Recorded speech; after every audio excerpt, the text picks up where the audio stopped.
बहन जी की सरकार बनेगी एक दिन में, वो इसलिए बनेगी क्योंकि आज तमाम वर्गों को वहाँ पर, यहाँ तो सोचो ब्राह्मण भी कह रहे हैं इस बात को, जो जो कर्नाटका में हुआ, कर्नाटका में लिंगायत पे इनको बड़ा फकर था, यहाँ पर बीजेपी वालों को, और दूसरे अपर कास्ट पे बहुत बड़ा था। लेकिन जब उनके ऊपर भुखमरी फैल रही है, बेरोजगारी फैल रही है, महंगाई फैल रही है, एट्रोसिटी फैल रही है, तो तब उन तमाम लोगों ने उनके विरुद्ध वोट किया। और उत्तर प्रदेश में वही होना 2024 में भी और 2026 में भी, कि वहाँ पर तमाम जितने भी ग्रुप हैं SC ST OBC के तो करेंगे ही करेंगे, साथ में मुस्लिम वर्ग बड़ी तादाद में, वहाँ जो ईसाई वो भी करेंगे, सिख भी करेंगे, और वहाँ पर ब्राह्मण अपर कास्ट बड़ी संख्या में जो वर्किंग क्लास ब्राह्मण है, जो कमज़ोर ब्राह्मण है, वो BSP को वोट करने वाला है। 2000 में बार बार कह रहा हूँ 2024 में हम जीतेंगे, 50 से 60 सीट जीतेंगे BSP, और 2026 में एक तरफा हमारी फिर से सरकार बनेगी, और वहाँ पर हम एक तरफा जीत होगी हमारी 2026 में, और पहले तो हम देश जीतेंगे 2024 में, और कांग्रेस की मजबूरी होगी बहन जी को प्रधानमंत्री बनाना है, मेरा सुंदर सपना है। और हमारी तो एक ही पार्टी, एक ही नेता है, हमारे कोई हमें इस्तेमाल करते हैं आज तक धर्म के नाम पे, भगवान के नाम पे, इसके नाम पे, उसके नाम पर, लेकिन हमारी एक ही दल है और एक ही नेता है। बहन मायावती हमारी नेता है और BSP हमारा मिशन है।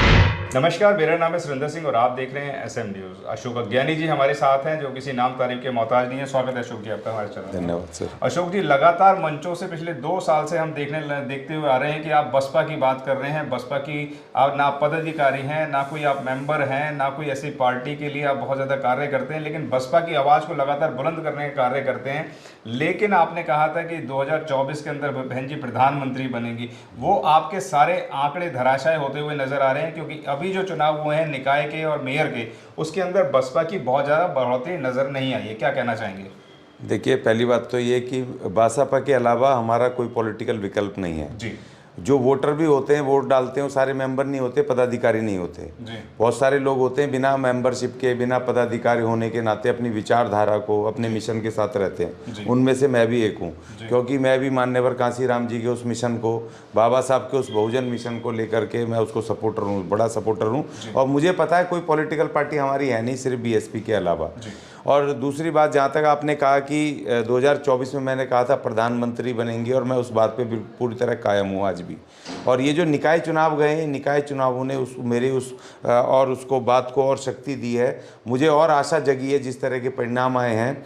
सिर्फ आप ज़्यादातर जनता जो है वो सीटों को देखती है कि सीट किसकी कम ज़्यादा।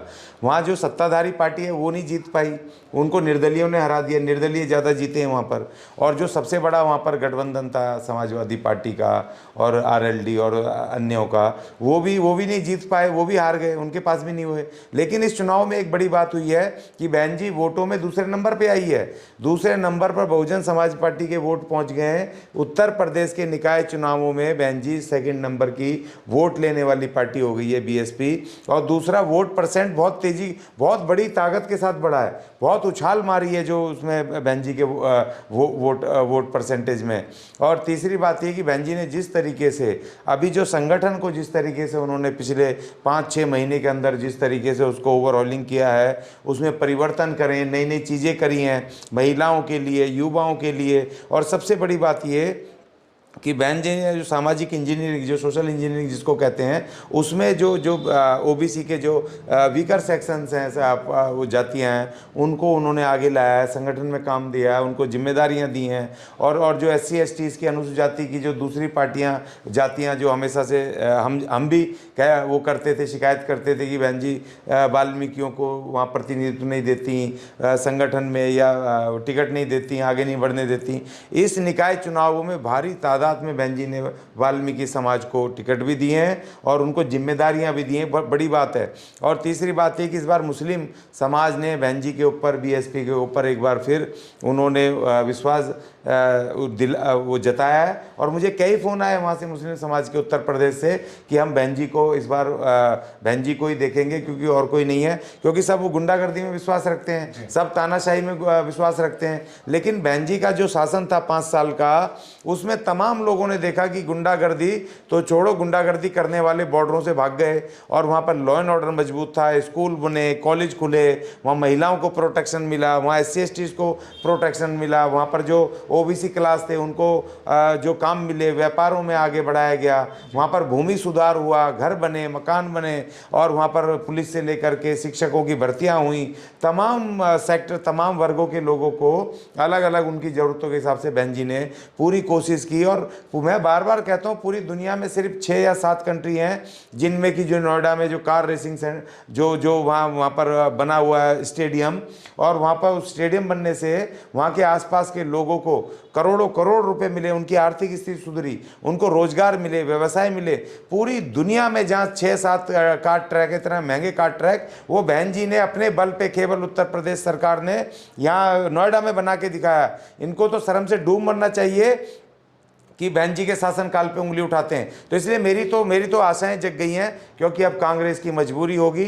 जिस तरह से कर्नाटक में कांग्रेस, देखिए इस कर्नाटक चुनाव में भी बहन जी ने इतनी बड़ी रैली की, कर्नाटक में बीएसपी की बड़ी रैली। इसका मतलब बहन जी का जनाधार देखने में, तेलंगाना में बहन जी की इसी दौर में इतनी बड़ी रैली हुई है, और मध्य प्रदेश में रैली हुई है। और अब बहन जी ने पूरी तरह से कर दिया है कि मध्य प्रदेश हो, छत्तीसगढ़ हो, चाहे वो अपना राजस्थान हो, यूपी हो, इन तमाम जहाँ राज्यों में जहाँ चुनाव होने आगे और जहाँ हो चुके हैं, वहाँ ताकत में अपने संगठन की ओवरऑलिंग कर रहे हैं, संगठन में नए नए लोगों को ला रहे हैं। वहाँ एससी, एसटी, ओबीसी, मुस्लिम और ओबीसी कमज़ोर पक्ष और मुस्लिम समाज, इन तमाम लोगों को लेकर के एक सोशल इंजीनियरिंग बन रही है। मेरा पूरा विश्वास है उत्तर प्रदेश का ही से ही सरकार बनती है। पूरे देश की सरकार का रास्ता, दिल्ली का रास्ता उत्तर प्रदेश से होकर जाता है। 50 से 60 सीटें बहुजन समाज पार्टी जीतेगी। और देखिए, मैं अप्रिशिएट करता हूं, मैं बहन जी का धन्यवाद करता हूं। जहां बहन जी ने कहा था कि मैं अकेले लड़ूंगी, बीएसपी अकेले लड़ेगी, तो हमारे बड़े बड़े बुद्धिजीवी भी बहन जी के इस फैसले पर ऐतराज़ कर रहे थे। मगर निकाय चुनावों में बताया कि बहन जी का फैसला बिल्कुल ठीक था। अकेले लड़के दूसरे नंबर की वोट लेने वाली पार्टी बनना और उनके वोट प्रतिशत में एकदम से उछाल लगाना, इसका मतलब जनता ने उनके फैसले को सराहा। और मैं बार बार कहता था बहन जी का फैसला बिल्कुल ठीक है। और दूसरी बात, जब बहन जी ने फैसला ले लिया, वो गलत है, सही है, हमें उसको सही सिद्ध करना, दिन रात हमने मेहनत करनी है। और 2024 में तो मैं खुद वहाँ रहूँगा, हम घर घर जाएंगे, लोगों से कहेंगे भैया हमें उत्तर प्रदेश जीतना है। भारत का चुनाव होगा, लेकिन हमें उत्तर प्रदेश की 50 सीटें जीतनी है। बहुजन समाज पार्टी को पूरी शक्ति से तमाम लोग जो दिल्ली है, एनसीआर या और जगहों पर हैं, ताकतवर हैं, पैसे देने वाला पैसे दो, ताकत देने वाला ताकत दो, वोट मांगने वाला अपने अपने समाज से वोट मांगो। अभी तो मिशन शुरू का हुआ है, अभी तो टेलर था ये चुनाव, अभी तो शुरू होगा 2024 की लड़ाई, अब तो शुरू होगी, अभी तो बिगुल फूका है। और ये बात भी देखो, ये बात भी झूठी हो गई, लोगों की मिथ्या हो गई कि बी पार्टी है बहन जी उसकी, बीजेपी की। अगर बी पार्टी होती तो बहन जी इस तरीके से निकल के 6 महीने से, जिस तरह से उन्होंने पूरे संगठन को मजबूत किया, प्रदेश अध्यक्ष बदला, और जिस तरह से उन्होंने तमाम लोगों को उसमें संगठन में जगह दी, और वाल्मीकि समाज से लेकर तमाम लोगों को टिकट दिए, टिकट बांटने में जो उसने सोशल इंजीनियरिंग की, वो नहीं करती। बहन जी का ये जो आरोप था बहन जी पे कि वो घर से नहीं निकलती, लोगों से नहीं मिलती, और देखिए बहन जी लगातार वो ऑब्जर्वेशन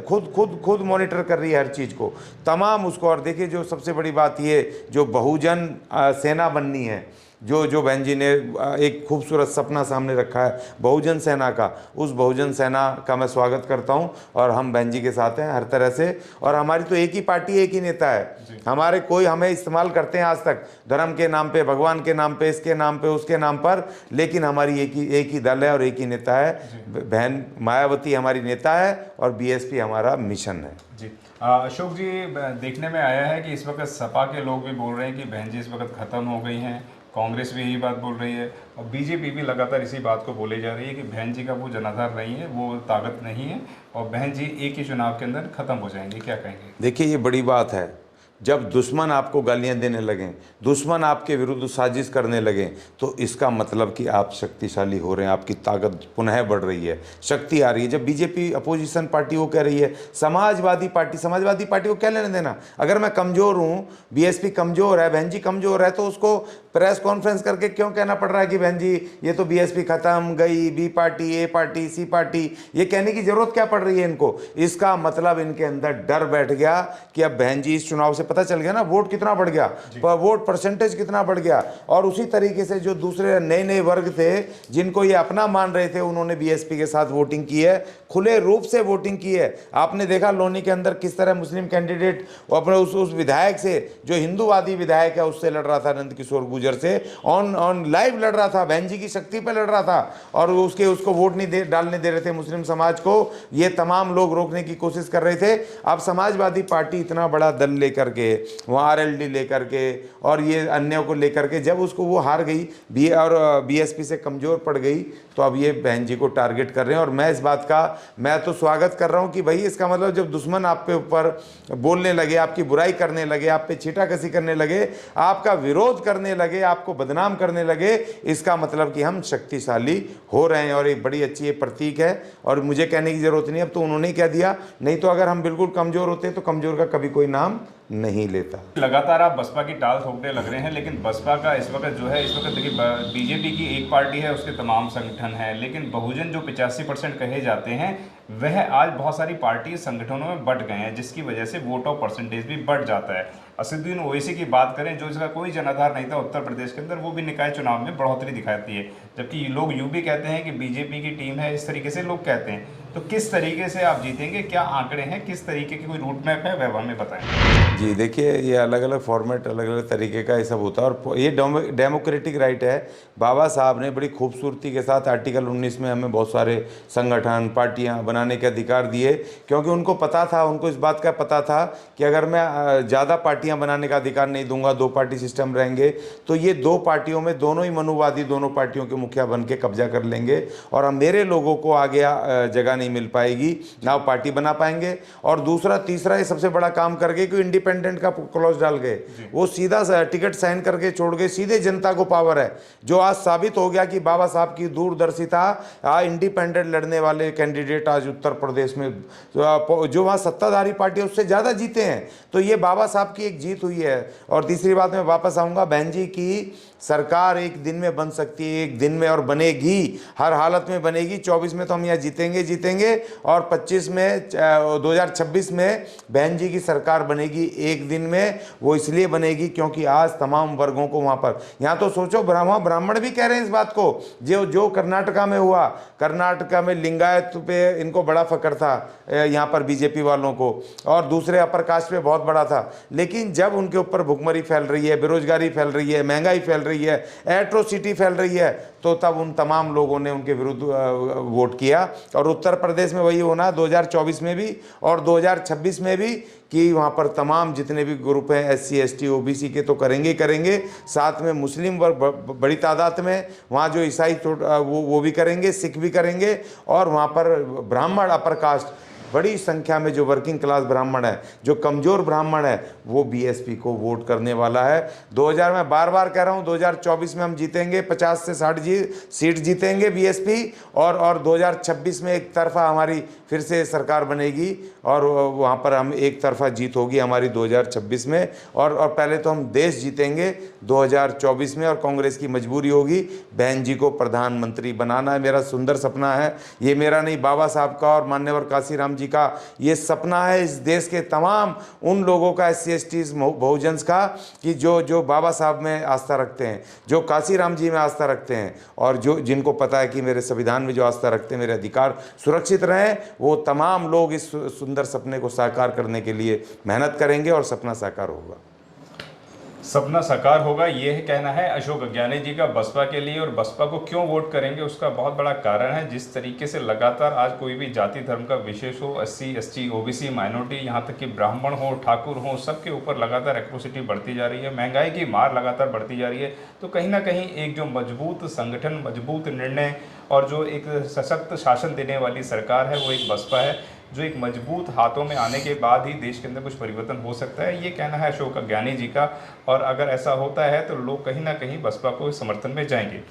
धन्यवाद आपका, जो आपने सहन चर्चा पे हमारे साथ बात करी। थैंक यू, धन्यवाद। अगर आपने अभी तक हमारा चैनल सब्सक्राइब नहीं किया है तो सब्सक्राइब करें, और घंटी का बटन बिल्कुल भी दबाना ना भूलें, ताकि सभी लेटेस्ट खबरें पहुंच सकें आप पे सबसे पहले।